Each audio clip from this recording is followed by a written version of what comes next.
It is wonderful to be speaking to you today at the Digital Innovation Forum in Beijing. My name is Steve Hoffman, but in Silicon Valley, they call me Captain Hoff because I am the captain and chairman of FounderSpace, one of the world's leading global venture builders. In fact, FounderSpace has over 50 partners in 22 countries. I am also the author of the best-selling books, Make Elephants Fly, which is all about the process of radical innovation. Surviving a Startup, which teaches entrepreneurs everything they need to know to survive and build unicorns. And The 5 Forces That Change Everything, which is about new, emerging technologies like artificial intelligence and CRISPR gene editing that will transform life on this planet.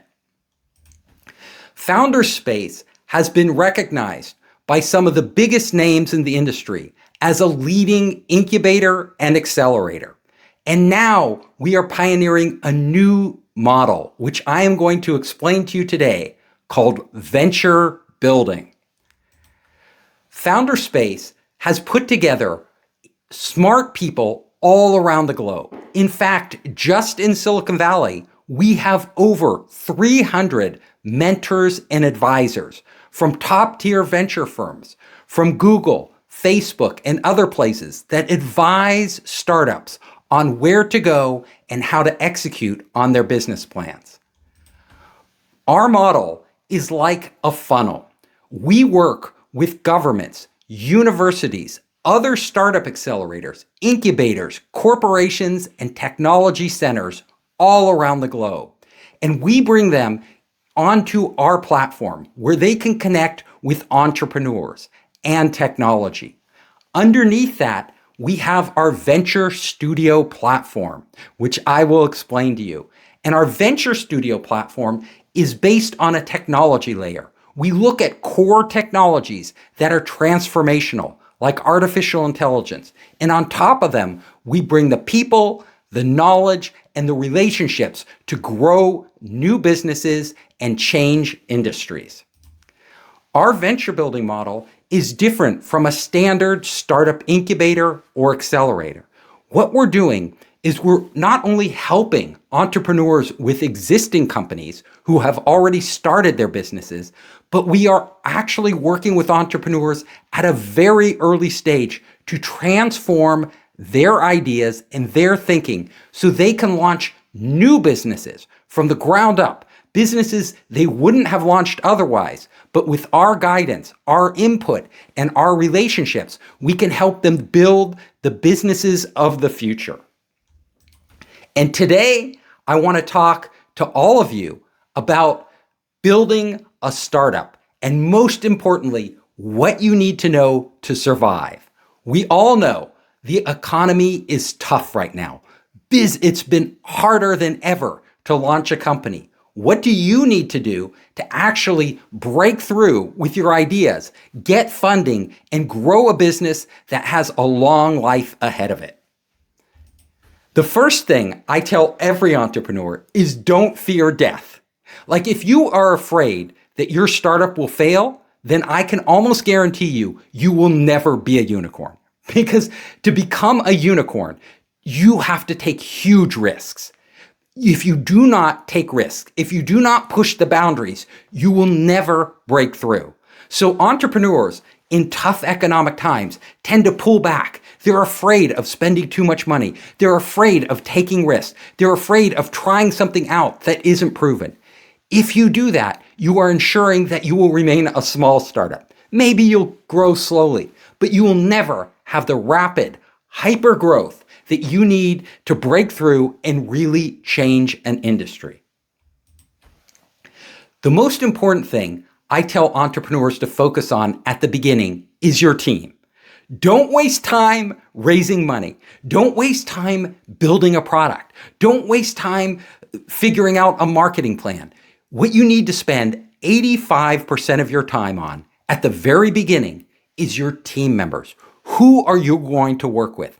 I will tell you, If you pick good people to work with, people you think are competent and capable, you will never break through. You will never change your industry. You don't want good people. You need great people. If you aren't surrounded by great people, great engineers, great designers, great marketers, you will never be able to build a great product. Good people build good products, and good products go nowhere because nobody wants a good product. We are all going to gravitate towards the very best products.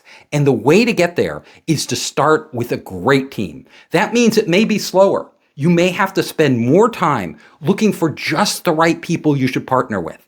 And if you can't find them, don't start. In fact, I tell people, your idea doesn't matter. Nothing else matters. How much money you have doesn't matter. Where you are in the world doesn't matter. The people matter. If you have the right people, everything else can work out. You can change locations, you can raise capital, you can change your product ideas, you can come up with new ideas, but without those people, you will never go anywhere. Only the best survive. Now, it's tough times. Economy is tough. People are struggling. Startups, especially at the early stage, are having trouble gaining traction and raising capital. Well, you have to understand, if you aren't committed to being the very best, you are crippling yourself. Entrepreneurs come up to me quite often and they say, Captain Hoff, I have a company. Will you invest? And I turn to them and say, are you going to be number one? And a lot of times they'll say, no. We'll probably be number 2 or 3. If they say this, I walk away. I don't invest because seriously, if you are going to succeed in your industry and you tell me you are going to be number 2 or 3, that means you're going to be number 9 or 10. And 9 or 10 is death. Nobody cares about 9 or 10. It's really only the ones who are number 1 and 2 that matter. And 1 is worth exponentially more than number 2. So I am looking for entrepreneurs who tell me I will be number 1. And not only tell me it, they believe it, and they can show me a path to how they're going to get there. They can explain how they are going to dominate their market. If they aren't going to dominate their market, I'm not an investor. I'm a venture capitalist. Venture capitalists want exponential growth. Exponential growth requires you to dominate your competitors, to put them out of business, to take over their business. If that's not your mindset, forget it. How are you different? So it's one thing to say you're the best, but it's another thing to show it. So as an entrepreneur, you have to show venture capitalists what makes you different. Literally, if you are similar to all the other competitors, you will never dominate them. Companies that are similar, they have to compete. And usually, the only way they can compete is on price. They have to lower their price. As soon as you lower your price, you are lowering your margins. When you lower your margins, you literally lower your profit. That slows down your growth. We want businesses that have defensible, high margins. Those are margins that are big, and if competitors move in and try to copy you, they can't do it. You have to figure out what makes you different. What is your special advantage? What is the thing that people can only get from you and nowhere else? This could be your barriers to entry, could be technology, they could be brand, they could be understanding of process, they can be all sorts of things, patents, trademarks. You need to know what keeps your moat, a moat around your business that nobody else can penetrate. That is your difference. And you need to understand the value you are giving customers that they can't give you because you have this moat. If you don't know that, you go back to the drawing board, rethink your business. Don't try to raise venture capital until you figured it out. Doing a startup means constant challenges, constant disasters, things. I've done 3 venture-funded startups myself in Silicon Valley and 2 bootstrap startups. So I'm an entrepreneur. I know how tough it is. I know that every time you think you have it figured out, something goes wrong. Something doesn't go according to plan. Well, your mindset is really important. If you look at every disaster as a disaster, it's going to kill you. It's going to give you a heart attack. It's going to make being an entrepreneur no fun. The entrepreneurs who succeed not only change their industry, but they also change their brain. They begin to understand that how they look at the world creates the reality they live in. And you need to look at every disaster, everything that goes wrong as a challenge, a new challenge where you can step up and prove yourself, prove that you are worthy to be a CEO, take on this challenge and feel rewarded by conquering it. So challenges, things that go wrong in your business, things that are unexpected, things where you are losing money, those are what makes a great entrepreneur. And if you want to be a great entrepreneur, embrace them because they are going to come no matter what. And embrace them and actually relish the chance to conquer them. Don't count on VCs. A lot of entrepreneurs say, if I only had the money, I would be successful. They've come up to me and they say, if you can give me $1 million, I'll be successful. And I look at what they have, and the reason they aren't successful, the reason no one is giving them money, is because they haven't figured it out. Honestly, if you figure out your customers, you figure out the core value you can give them that nobody else can, and you grow this business, you will succeed whether venture capital gives you any money at all. In fact, many of the great businesses out there have actually bootstrapped themselves. They actually grew with just angel funding, no venture capital funding, or funding from family and friends. There are businesses that are now multi-billion-dollar businesses, like Salesforce.com, where Mark Benioff, the CEO, literally had to bootstrap it. People didn't believe that cloud computing was the future. They didn't believe in Salesforce's model. He changed the entire industry without the support of VCs. Airbnb, when they were trying to launch their model, most VCs said, no, it's crazy. Nobody's going to invite strangers into your home. They had such a hard time raising money. They had to bootstrap it at the beginning. Don't count on venture capitalists. Focus on your business. Venture capitalists will come running after you when you figure out your business. Don't go running after them. Money is time. Literally, every day you spend is valuable. You have to treat every day as precious. I had an entrepreneur I was working with. He literally came to Founders Space and he said, Captain Hoff, look at my plan. And I looked at his plan and it was genius. It was brilliant. It was this new device. And I said, wow, this guy is great. He's sold a company before. He has a fantastic team. He has a vision of the future. And then I went out and I said, I'm going to introduce you to investors. Like I'm in on this company. I believe in this company. You're part of our startup accelerator. I want you to go 100%. So I began introducing him to investors. But before I did, I looked at his valuation. And the valuation was really high. Like he put a premium. He was asking for a very high valuation for his startup at a very early stage. And I said, you got to cut this valuation in half or lower, possibly lower, because you'll never get this valuation in the market today.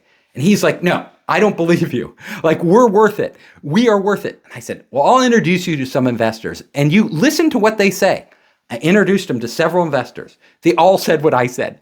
Company seems great. They want to invest, but the valuation is too high. And you know what he did? He did nothing. He didn't listen. He thought, I have more time.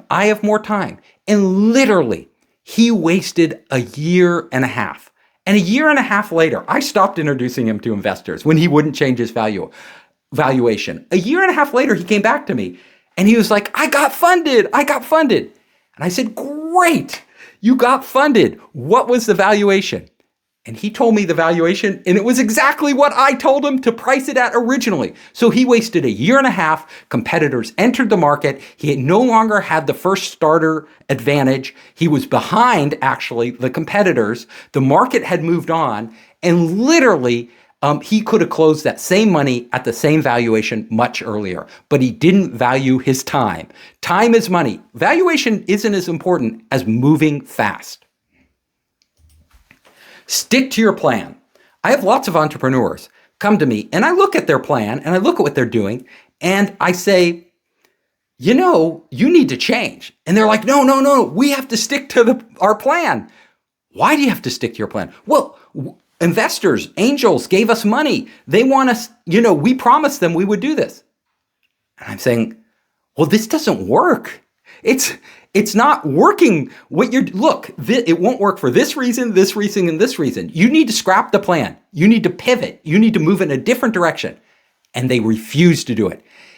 Look, I'm not telling you to believe one person, right? But ask around. From independent people who have not already bought into your plan, people who have no stake in your company, and ask them to look at your plan. Do they believe in it? Do they have good reasons it won't work? Can you counter those reasons? If you can't counter the reasons it won't work, you need to change your plan. And really good entrepreneurs are always changing their plan. They are always adjusting. Sometimes it's small adjustments, sometimes it's a major pivot, but they're always changing directions because the world is dynamic. It's not static. You're always getting new information, learning about what the world is, what your customers want. New technologies are coming out. If you aren't constantly changing your plan, you are dooming your company. Hope is not a strategy. I know entrepreneurs out there, when they're struggling, when things aren't going well, sometimes they just hope. They hope that if they keep doing what they're doing, things will get better. Well, I have never in my life seen an entrepreneur succeed through hope by continuing to do the same thing over and over and over when it's not working. If what you're doing isn't working, you need to give up hope on that and refocus on something else. Ask for help. You get stuck and things aren't working and it's really hard. Your company doesn't feel like it's going to survive. You're under a lot of pressure. Don't do it alone. Go outside your company, outside the circle that you've surrounded yourself with. Go to new people and ask them for help. Humble yourself. Tell them the truth. Say, we're struggling. Things are really hard, but I need your advice. You have experience I don't have. You may see things I don't see. How would you, if you were in my shoes, change my business? These people can be advisors, smart people in the industry. They can be venture capitalists or potential investors. Instead of asking for their money, ask for their help.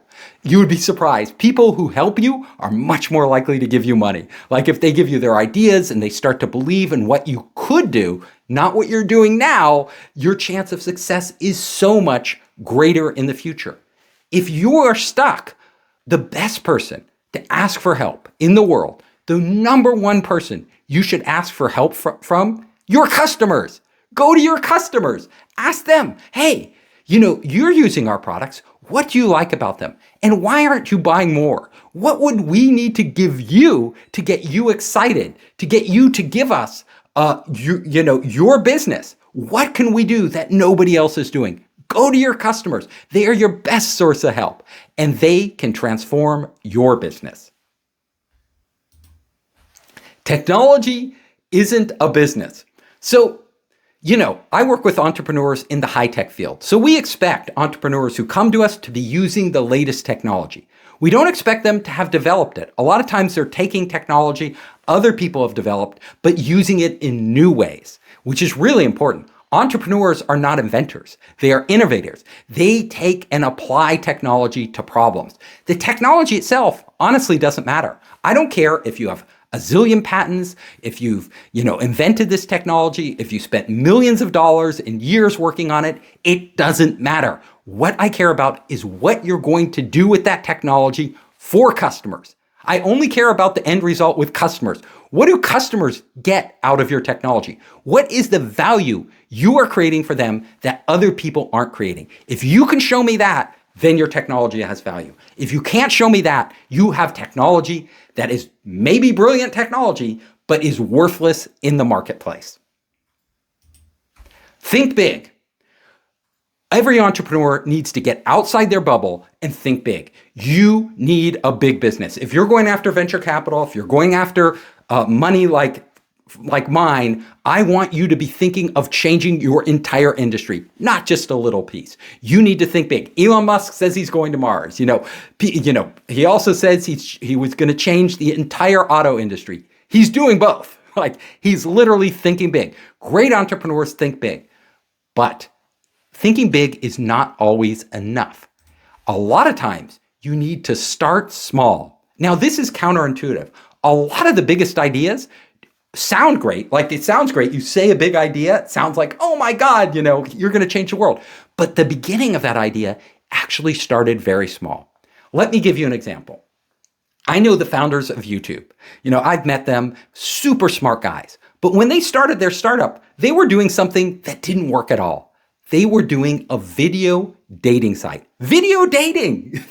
And, we all know today that really nobody likes to date on video with somebody they haven't known. They want to chat and then they want to meet them in person, but they don't want to date over video. Well, they thought it was the early days of the internet. Video dating was a brilliant idea. It was a big idea. Everybody would date by video because you could do that now on the internet. However, they quickly found out that their business didn't work. Customers were leaving. They couldn't retain customers. It was a dying business. And then they threw a party. Because what do you do when your company is failing? You throw a party with your friends. So they threw a party and they shot a bunch of video in the party. And then they wanted to share it with their friends. And they're like, how do we share this? There's no way to share it. And they thought, well, we have a video dating site. We could upload it to the dating site and share a link. And our friends could download it from the link or watch it from the link.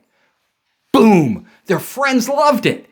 And all of a sudden, out of this simple, small idea of sharing a video through a link on the internet, they suddenly realized people want this. And not only will they share the links, but they will upload their videos to our servers. That makes our servers the repository for all these videos. And what happens when people want to watch these videos? They have to come to us. Hence, YouTube was born. They didn't come up with the big idea at first. We're going to create the biggest broadcast video network online in history. They didn't come up with that. They came up with the small idea of sharing a link. And I will tell you, every startup, all these great startups, you hear that they have the big idea, but the big idea started usually, most of the time, with a small idea. Twitter, microblogging. They were a podcasting company, and then they just started to experiment. Yelp, they didn't know that rating the reviews, the 5-star reviews would be the big thing that made Yelp a hit. It was an afterthought for them, adding the reviews. Groupon, when they exploded, they were actually a site for doing charity, organizing charity work, social work online. Selling goods was something they weren't even thinking of. The list goes on and on. Even Google, their original idea was they were doing a nonprofit allowing academics, professors to find research papers online. It was only later after they built the algorithm that they understood, wow, this isn't a small idea. This isn't a nonprofit. It's a huge idea that's going to change the entire internet and the world. So don't always start with the big idea. Sometimes look very small. Small teams. Jeff Bezos, the founder of Amazon, has a rule. If you cannot feed your team with two pizzas, the team is too big. I like to see teams that are 5 people, 4 people, 3 people, small teams. You get a bigger team and actually you don't have better ideas, because when you're a small team, you're all equal. You're all able to speak up. As soon as you get a bigger team, you get a hierarchy. There's a boss, there's structure. It actually cripples you. You actually move slower. Small teams move really fast. You can try one idea, it doesn't work. You try another idea. Start small teams. Small scope. It's very tempting when you think of an idea I want to build it out and I want to add this feature and this feature and this feature. The more features you add, actually, the slower you move, because it takes a lot of time to add these features, and the less you will be able to actually understand your customer. I will tell you, most customers buy a product for one reason. It does one thing that they can't get anywhere else. If you start adding all these features, it gets really confusing for the customer. They don't know what the core value is. Also, getting it to market and changing that, iterating on it, which is the core process of innovation, slows way down. Keep the scope. Focus only on the most essential piece of your business, the piece that creates the most value, and leave everything else out. Take that to market. Figure out if your assumptions are true or not. Small budgets.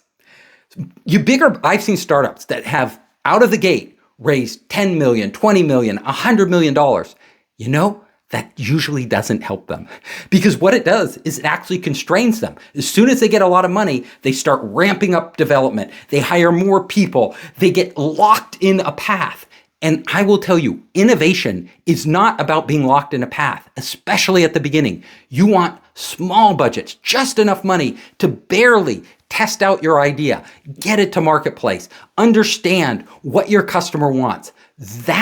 Those are the successful businesses, because too much money means too many people, means the people aren't able to, it's hard to change a big group of people. It's easy to change a small group, a nimble group with a little money, forces you to be creative. You have to think creatively. How can we do this on no budget? Oh, we can't pay for a huge marketing survey. We have to go out and directly talk to our customers. We have to build the minimum thing possible because we don't have a lot of money. We can't build a big product. We have to build a small product and get it to market. Small budgets, go with small teams, go with starting small, with small ideas that grow into big, big businesses. Small time. In your company, you want to compress the time between iterations, make it as small as possible. So basically, every time you make a change to your idea, to your product or service, you want to take it out into the market, test it, get feedback, adjust it, make another change, take it out into the market. The faster you make this loop, I call it the innovation loop, the faster you speed this up, the smaller the time between iterations, the bigger chance of success you will have. The companies that really break through in innovation are always looking to cut the time. Can we get the next iteration of our product out in a week? Not a month, not 6 months, not a year, a week. If we can do that and keep doing it over and over and over and learning each time we do it, success, innovation is not about what you build. It's about what you learn about your customers, what you learn about the marketplace, what you learn about the product itself. Learning is the thing. And the way you learn faster is by keeping the time small and iterating. Failure is the process. If people tell you don't fail, they are giving you the wrong advice. Look, innovation, when you are innovating as a startup, you are failing over and over and over again until you get it right. In fact, you have to embrace failure. You have to love failure, because really you're running experiments. You have all these ideas, you're building the minimum possible thing, you're putting it into the marketplace, and you're figuring out this doesn't work, that doesn't work, and you're making changes and going back in and failing again over and over and over. You're never going to break through with a new big idea that nobody else has done if you aren't failing in the process. You need to fail, learn, and that is the path to success. Challenge your beliefs. So no matter what you believe today, no matter what you think, I will tell you some of what's in your head is wrong. Like, you can even have a successful company. You can be making lots of money. You can be on top of the world, and you still have ideas about your business that aren't true. And you know why? Because the world is constantly changing. It's never the same. Everything is changing. New technologies are coming out literally every day. New markets are changing, trends are changing, consumer behavior is changing, business needs are changing. All of this is constantly changing. So whatever you believe is by definition outdated. And what you need to do to succeed, to really truly innovate, is to constantly challenge your beliefs. List everything you think is true, and then go out and see if it's really true. Like, it probably isn't true. A lot of those things aren't true. And if you find them out before your competitors, that's how you innovate. That's how you stay competitive. That's how you stay ahead. Now, let me wrap this up with one critical question. When should you quit? It's the hardest decision any entrepreneur makes. You put your life, your soul, your money, your hopes and dreams into this company, years of your life, and it's not working. When should you quit? I've had entrepreneurs come up to me after they've, literally spent all their money. They've spent, years on this product, and they ask me, they say, Captain Hoff, should I quit? Should I quit this? Or, I've put everything into this. You know what I tell them? And I say the same thing every time. I don't even need to hear more. You know what I say? Should you quit? Yes, absolutely. Quit today. Quit right now. Whatever you're doing is not working. You need to go a new direction. And usually they don't listen to me, but it is the truth. And you know why it's the truth? Because no entrepreneur wants to quit. If you're an entrepreneur, the last thing you want to do is give up on your business. You believe in this. You've sunk everything into this. The only reason they're coming to me is because they already know it's not working and they are asking permission to move on. Great entrepreneurs quit all the time. In fact, they quit early. They figure out something doesn't work and they quit. They're on to the next thing. They figure out it doesn't work, they quit. They're on to the next thing. They only go where the data leads them, where basically the facts lead them. If the facts of your business are that it's growing slow or it's shrinking or it's not growing at all, and you have tried what you need to try to make that business go, give it up. Great businesses grow like crazy. Bad businesses, you feel like you're Sisyphus pushing a boulder up a hill and it rolls back down. Push it up a hill and it rolls back down. If you push that boulder up and down the hill 50 times, move on, quit what you're doing. Don't give up though. Don't give up. Quit what you're doing and start something new. I hope you enjoyed this talk. If you want to reach out to me, if you're an entrepreneur and you have new ideas and you want to engage with Founderspace, go to founderspace.com. If you're an investor, an LP, you want to put money into our new venture building fund, reach out to me. Come to founderspace.com. We respond to every inquiry we get, and we are looking for really smart people with passion, people using the latest technology, people who want to transform the world. I believe in people. I don't believe in money. I don't believe in anything else. People are what change the world. If you're one of those people, come to Founderspace. I want to work with you.